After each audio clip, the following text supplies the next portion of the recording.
Começa agora o programa Momento da Escola Dominical. Momento da Escola Dominical. Apresentação Moisés Rosa.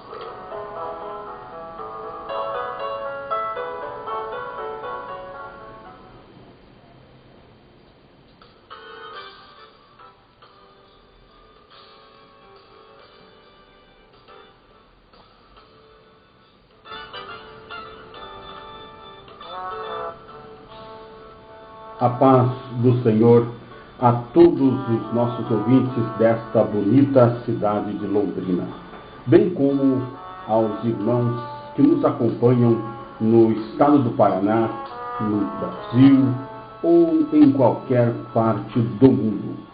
Sejam todos muito bem-vindos ao programa Momento da Escola Dominical.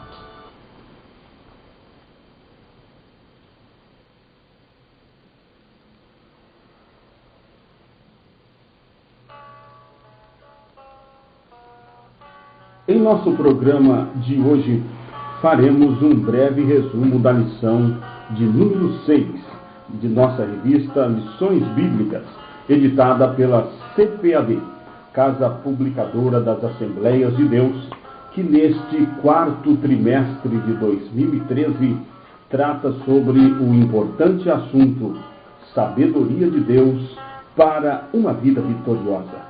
A atualidade de Provérbios e Eclesiastes. Nosso tema de hoje é o exemplo pessoal na educação dos filhos.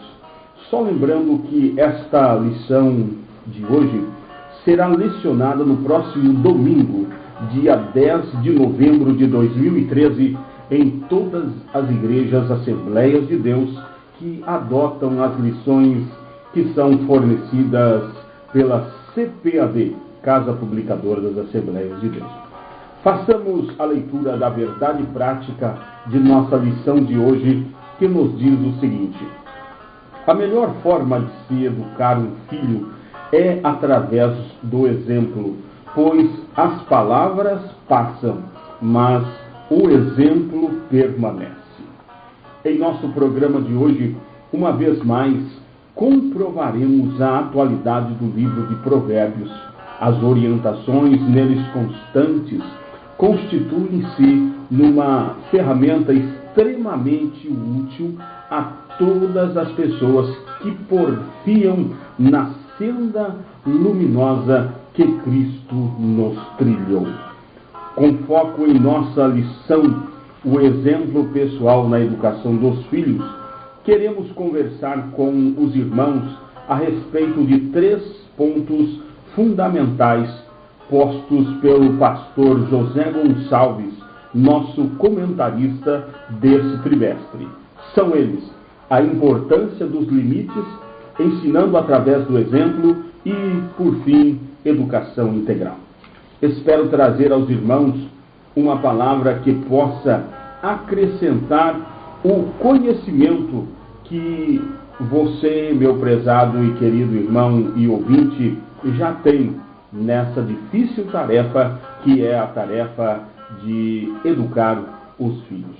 É possível que parte de nossos irmãos que nos assistem ainda não sejam pais e por isso não experimentaram ainda a difícil tarefa de educar filhos. Mas, embora não sejam pais, são filhos.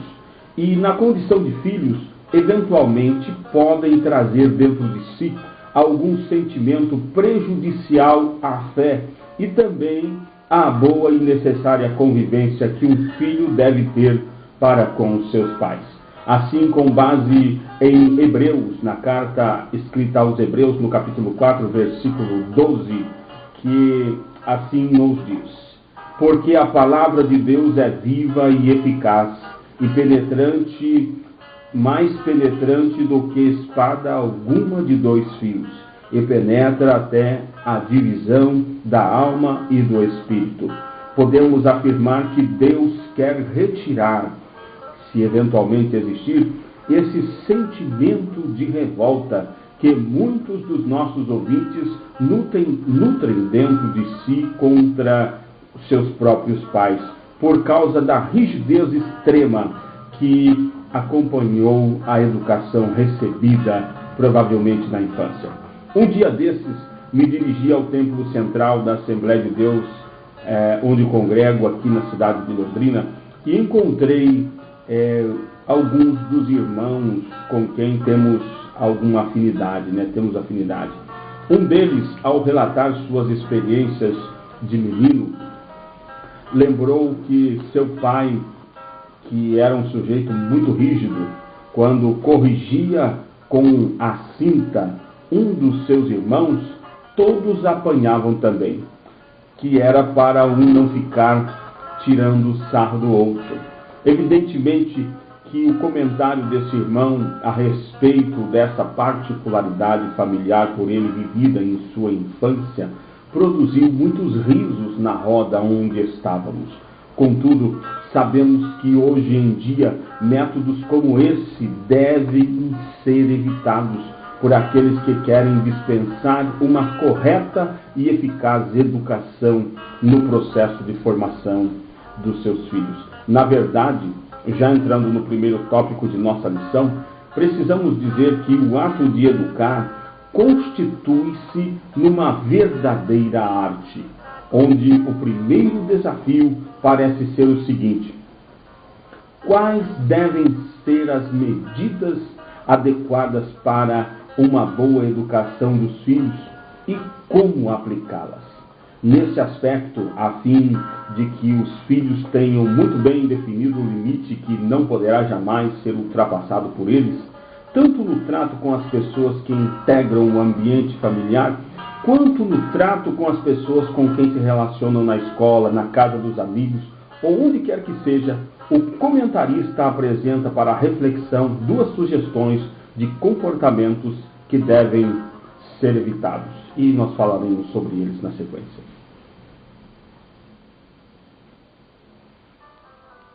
Com Moisés Rosa, você está ouvindo o Momento da Escola Dominical.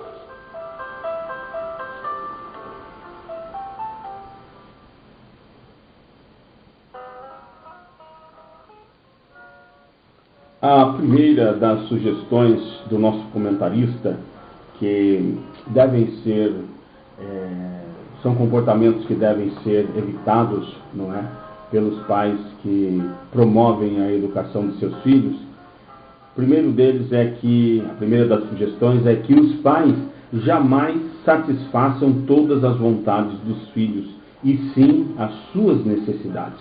E a segunda sugestão é também que vem colaborar, não é, para uma eficiente educação dos filhos, trazida pelo nosso comentarista deste trimestre, é que o pai jamais adote uma postura de um pai ausente e que a mãe, por sua vez, nunca seja superprotetora do filho, porque isso retirará do filho a capacidade de aplicar em sua própria vida a educação recebida em sua casa. Já no segundo tópico, ensinando através do exemplo, nosso comentarista também traz a nossa reflexão que para nossos filhos aquilo que fazemos é muito mais importante do que as mensagens que transmitimos a eles no nosso dia a dia. Ou seja, precisamos estar alertas, porque os filhos tendem muito mais a ver o que nós fazemos do que a propriamente escutar aquilo que lhes dizemos, que lhes ensinamos, não é? Então eles procuram ver este exemplo em nós, fazem essa confrontação na nossa própria vida enquanto educadores que somos. Assim, é nossa obrigação sermos éticos. Preciso que tenhamos uma postura ética, tanto do ponto de vista da personalidade, quanto do ponto de vista do caráter que é sugerido pela Bíblia que os cristãos têm. Mas o que é ética mesmo? Bem, segundo o que se sabe, a ética é um conjunto de valores morais e princípios que norteiam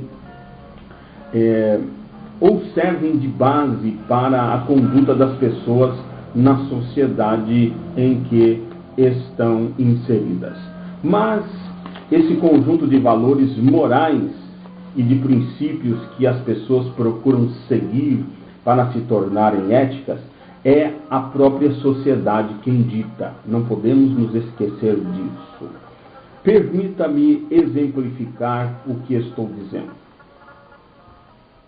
Há pouco tempo, um médico que realizava um aborto clandestino era tido pela sociedade, como em qualquer parte do mundo, como um profissional antiético, porque a sociedade maciçamente entendia que matar uma criança indefesa no ventre de sua mãe era um atentado contra a vida e contra a dignidade humana. Hoje, os formadores de opinião que são a favor da prática do aborto, principalmente aqueles que se utilizam dos meios de comunicação em massa, que são as televisões, as revistas, a própria internet, dentre outros, usam todos os seus argumentos possíveis e inimagináveis para convencer o povo que numa gestação a criança é simplesmente uma extensão do corpo da mãe, de modo que cabe unicamente à mãe o direito de decidir sobre a interrupção ou não da sua gravidez. Essa ideia distorcida e diabólica a respeito da gravidez humana propagada por esses formadores de opinião tem resultado cada vez mais em leis que asseguram às mulheres o direito à prática cada vez mais deliberada do aborto em quase todos os parlamentos do mundo inteiro, inclusive nos países muçulmanos. Não é? Nós temos visto essa realidade através dos meios de comunicação. Vergonhosamente, dessa forma, um médico que realiza um aborto, mesmo que seja na clandestinidade, não é necessariamente mais considerado antiético por parte de nossa corrompida sociedade no meio da qual nós vivemos. Não é? Em Provérbios capítulo 4, o rei Salomão relata que no tempo em que era criança, quando ainda estava na companhia de seu pai, de sua mãe, de sua casa, foi por eles ensinado a reter em seu coração as palavras de Deus. Então, nós que compomos a Igreja de Cristo, também devemos ensinar a palavra de Cristo a nossos filhos. Contudo, os pais jamais podem esquecer que somente nosso próprio exemplo de obediência à palavra de Deus que ensinamos aos nossos filhos poderá assegurar que esse ensino que transmitimos a eles não seja varrido pela influência mundana do pensamento das sociedades que busca deteriorar cada vez mais a ética do ponto de vista da personalidade e do caráter cristão que estão expressos na palavra de Deus. Por fim, a minha oração é para que Deus, através de seu Filho Jesus Cristo, nosso Salvador, e do glorioso Espírito Santo, nos ajude a cada pai, a cada mãe, a ter as estratégias necessárias para que possam proporcionar uma educação cristã que seja implantada no coração de cada filho durante todo o tempo de suas vidas, até que o Senhor volte em sua maravilhosa glória. Esta é a nossa oração, é o desejo do meu coração, em nome do Senhor Jesus Cristo. Vamos orar.